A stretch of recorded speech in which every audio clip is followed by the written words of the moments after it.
Welcome to the Her Fertility Podcast. If you've been told to just trust the medical system, or on the flip side, to only focus on holistic healing and neither feels like the full picture, this space is for you.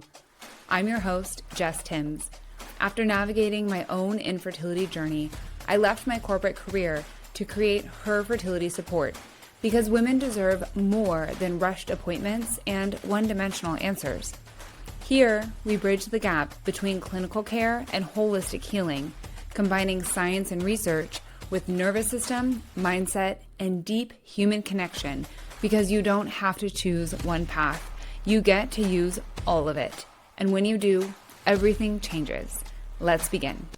Welcome back to the Her Fertility Podcast. We are going to dive into assisted cycles and IUI. If you are on a fertility journey, then you might be considering whether you should use IUI or not. While I am not a medical practitioner, I cannot prescribe or diagnose anything here for you. I can absolutely share the lived experiences of clients I've worked with, of my own journey, and of the research we have available so that I can best support you in decision-making moving forward.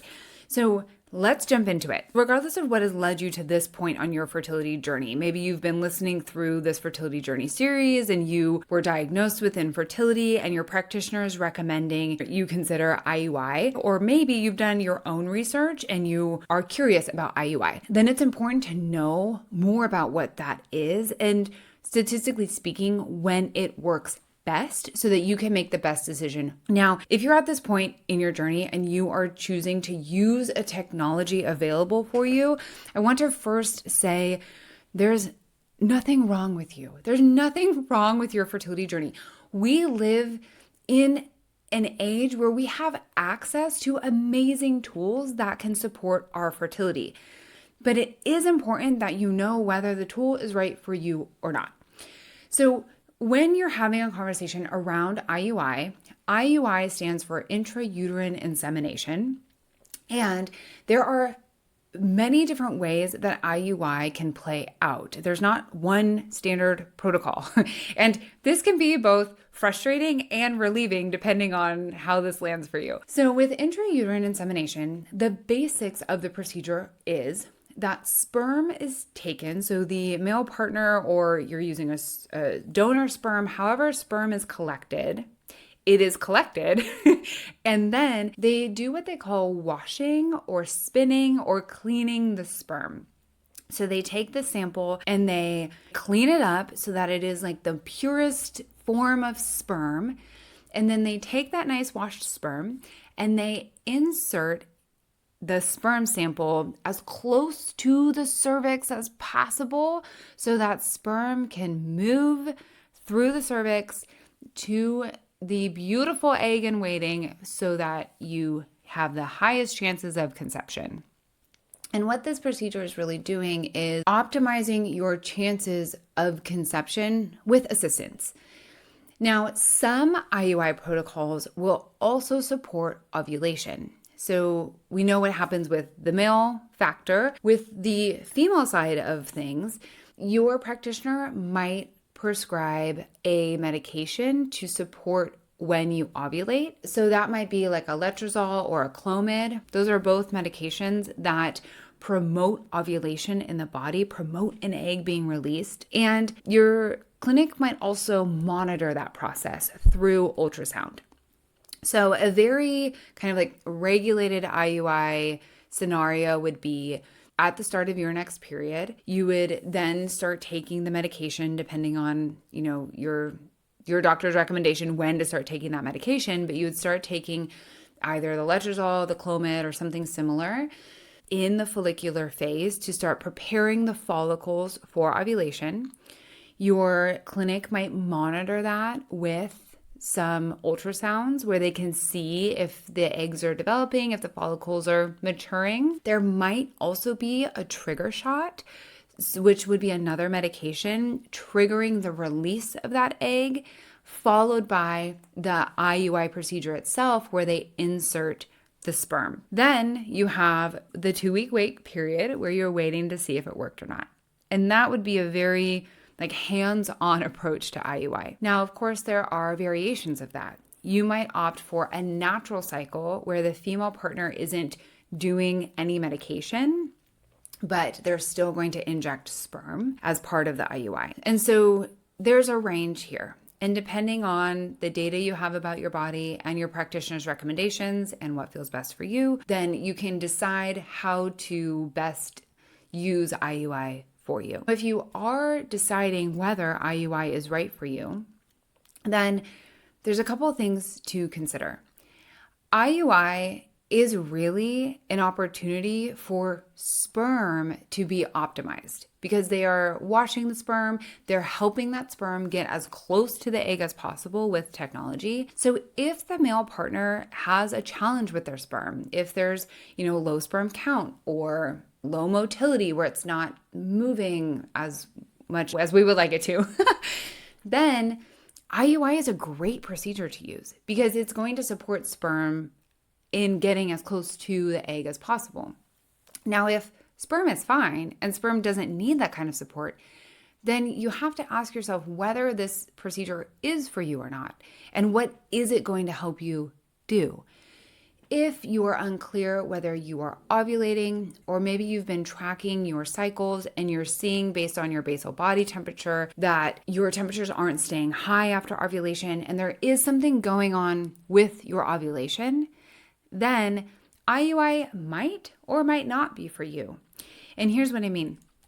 You can also consider having an assisted cycle. And this is where the female partner would just take the medication to support ovulation, like a Letrozole or a Clomid to support ovulation.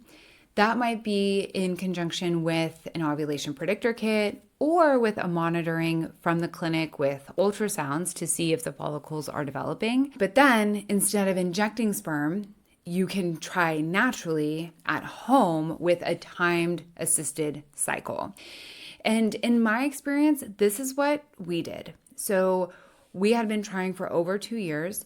My basal body temperature charts were okay, but sometimes the temperatures after ovulation didn't stay high. They would do kind of like a zigzag pattern, or they would drop down a little bit. So I always felt like there was something going on with my ovulation.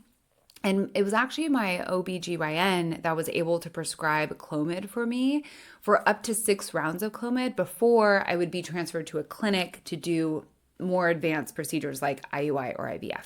And so I was like, let's try it, right? Like, let's try Clomid before we do anything else. Everybody has a different experience with the medication. So instead of reading the horror stories online, I would recommend that you just talk to your practitioner about what the side effects could be. For me, I felt great.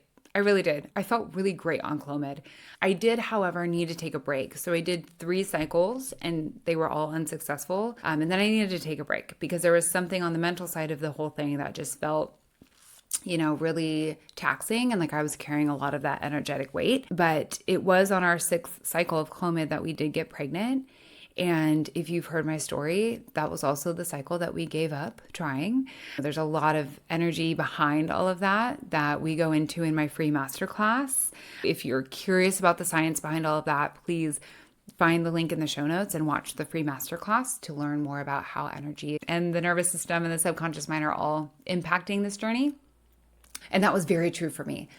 But Clomid was a part of my puzzle that worked. And so before you jump into an IUI, unless there's a sperm need for IUI, you might consider doing an assisted cycle from medication first before a more advanced protocol.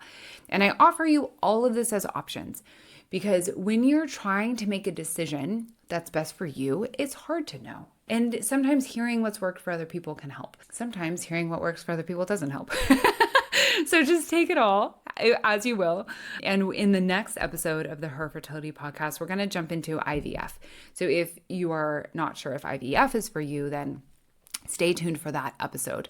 What becomes kind of the bridge here, when you're on this bridge between where you've been and whether you should or should not do IUI, you're in this state of, do I start to accept support from technology? And it truly is all in the mental framing of how you view this next step.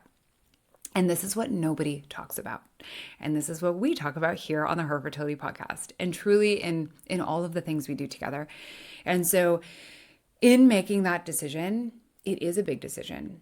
And if you can reframe it in your mind to, I'm choosing this technology to support me, it really does wonders for how you're feeling in your body and the empowerment around that.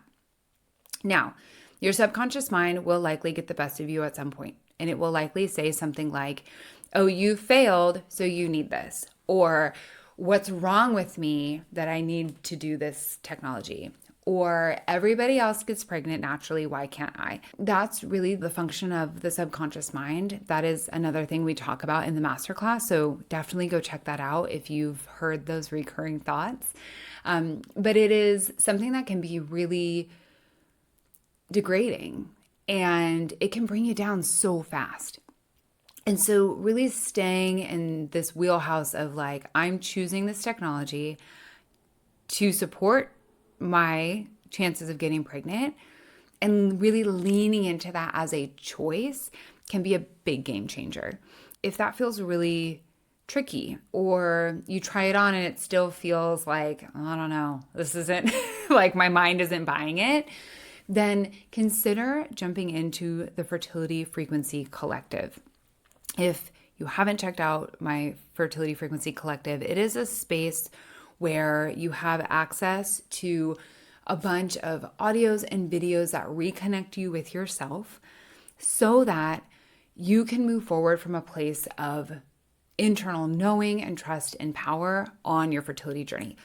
You are going to make the best decision for you, and this is designed to help you do that. So the link is in the show notes. You can check that out and use it for as long as feels good.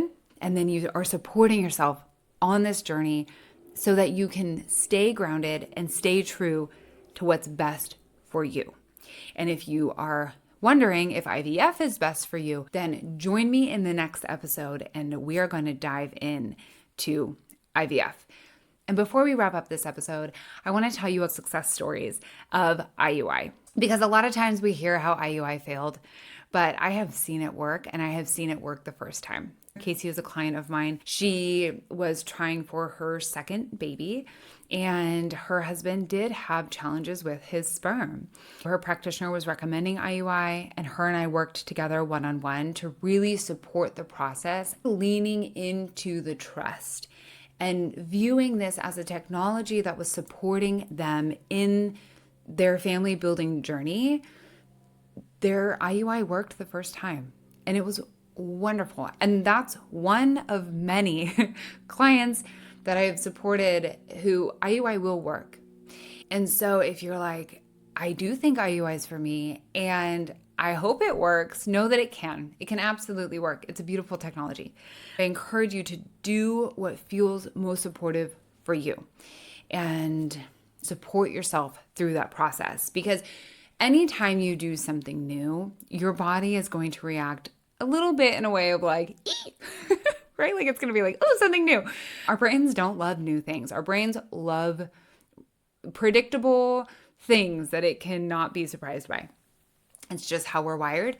And so when you can support yourself and your nervous system in a way that shock factor is lessened, then your body is more open and more receptive to the technology that you are choosing to use so that it can have its best effect.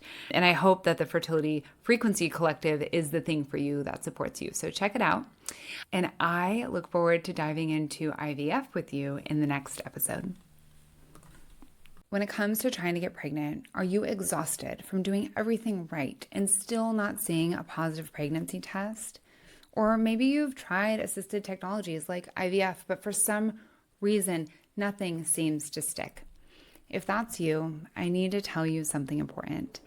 The problem isn't your effort, and it's definitely not your willpower. The problem is that you've been approaching infertility in a way that works against the way your brain and your nervous system were designed. Cycle charting, ovulation predictor kits, timed intercourse, supplement regimens, and yes, IVF all require you to override the natural cues that your brain and your nervous system are sending you. And when those systems are dysregulated in your body will fight no matter how hard you try. I'm Jess Tims, a certified fertility support practitioner and Reiki master, and for over 4 years, I've helped hundreds of people uncover the real reason their fertility journey is such a struggle, and more importantly, get to the root of what's keeping them from getting pregnant. And now I want to help you do the same by finally changing how you approach this journey.